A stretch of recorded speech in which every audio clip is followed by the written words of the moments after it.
Hello everybody, I'm Mr. Lewis. This is the first ever episode of Learn with Mr. Lewis. I have a lot of experience with YouTube. No, I don't. I've watched some YouTube from time to time, usually sports stuff or travel stuff. And so here I am now trying to make a little YouTube channel to go along with my Teachers Pay Teachers store, Learn with Mr. Lewis. A little bit about me. This is my 23rd year of teaching. I teach in a large school district in the Phoenix area, and I teach social studies. And I have been teaching social studies for, like I said, this is year 23. So my first year, a few weeks into the school year, we had the 9/11 attacks.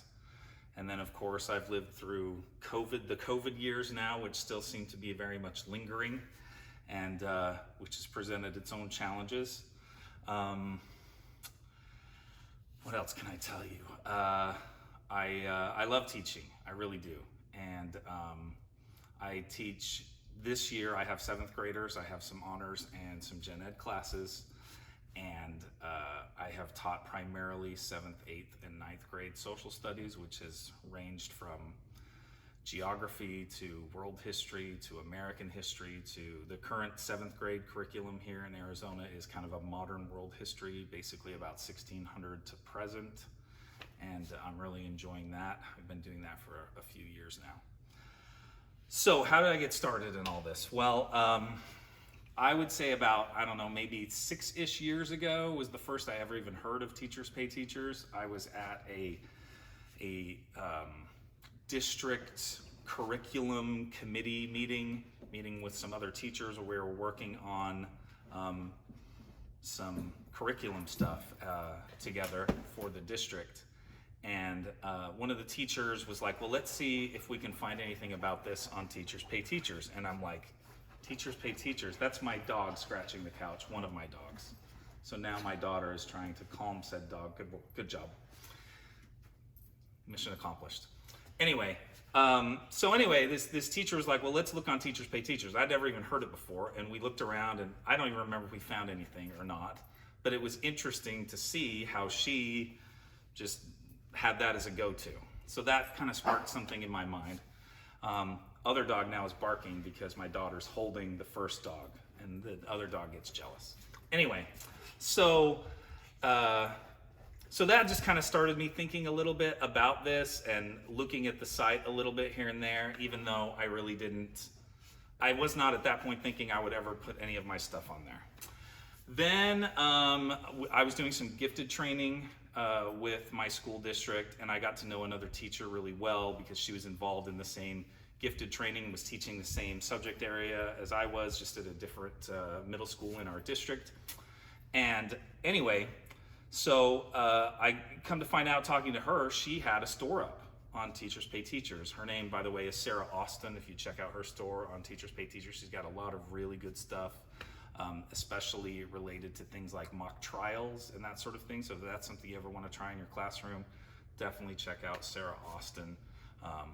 So anyway, she's the one that kind of got me started on this, and she has since moved to Oregon, but I had with her back in 2019 a very long telephone conversation. It was probably like 2 hours. She was so nice to do this, and she kind of went through all kinds of things about how she got her store started, what she puts on there, how she tries to link things up with Pinterest, how she's like, your thumbnails are really important, just all these different things that she went over with me that I didn't really totally understand at the time, but I thought, you know what, I can do this. And so that summer, I started a store, and I put my free product up. This is 2019, and I thought I would start with something called Today in History, which is something that I'll be talking more about today and going forward in these.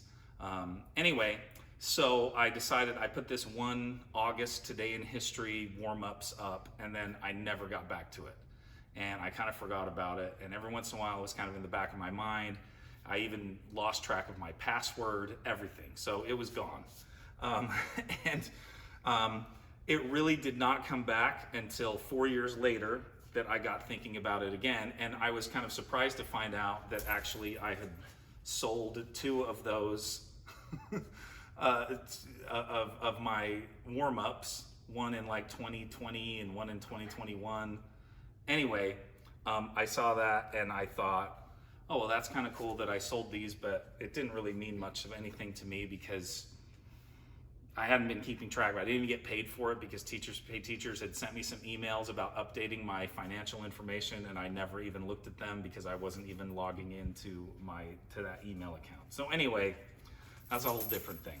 But that's kind of how it got started.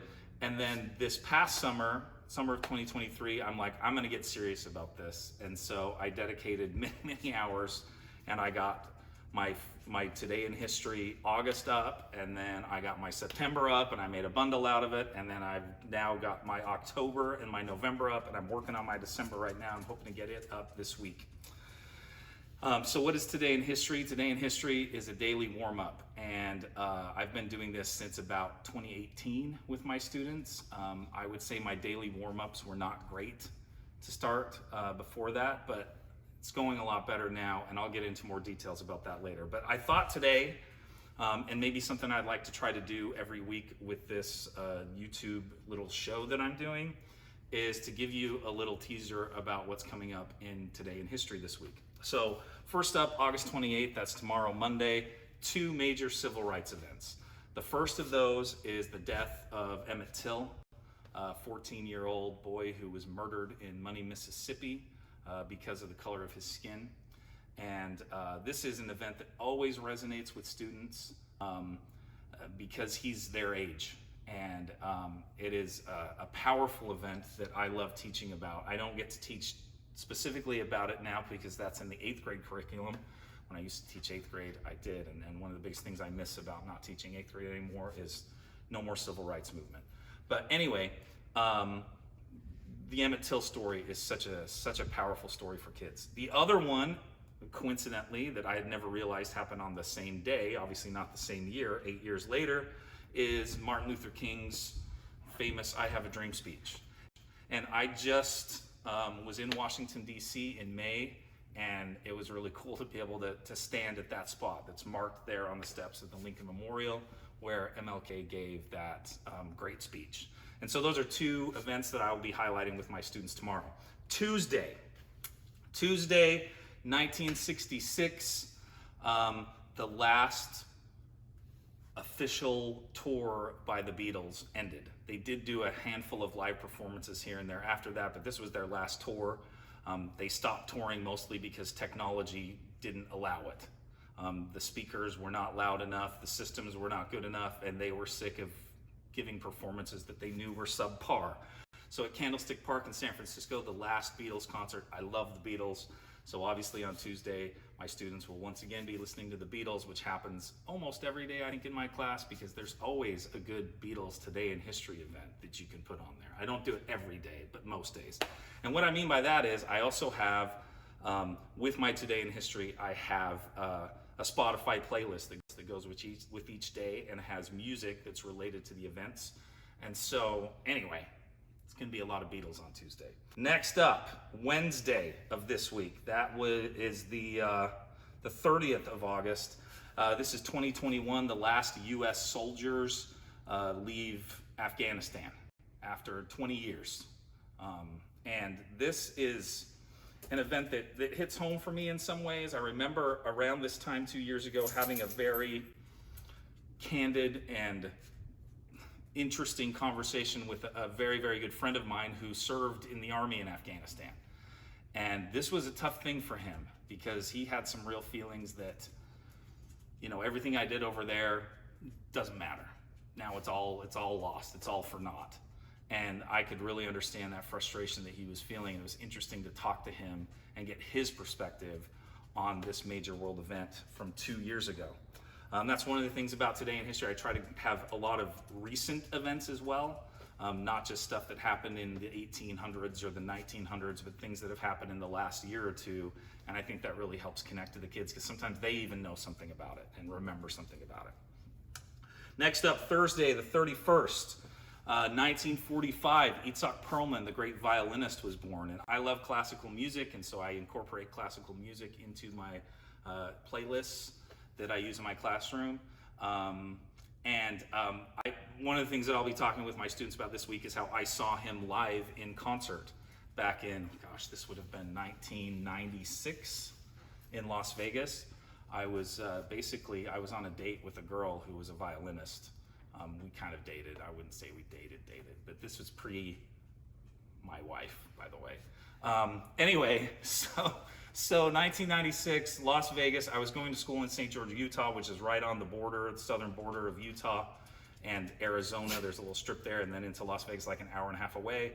And we wanted to go see this great violinist. It was an amazing concert, and so I'll have a really cool connection with that. And then finally, Friday,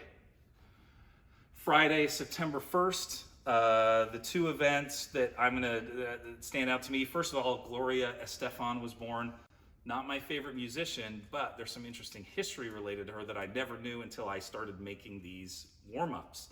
And that is that her father was connected with Fulgencio Batista, who was the leader of Cuba before he was overthrown by Fidel Castro. In fact, her father participated in the Bay of Pigs invasion, which I think is fascinating. So who knew that about Gloria Estefan? I didn't.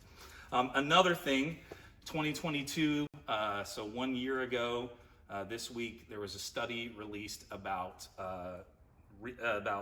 math and reading scores in students and how they've declined during the COVID pandemic.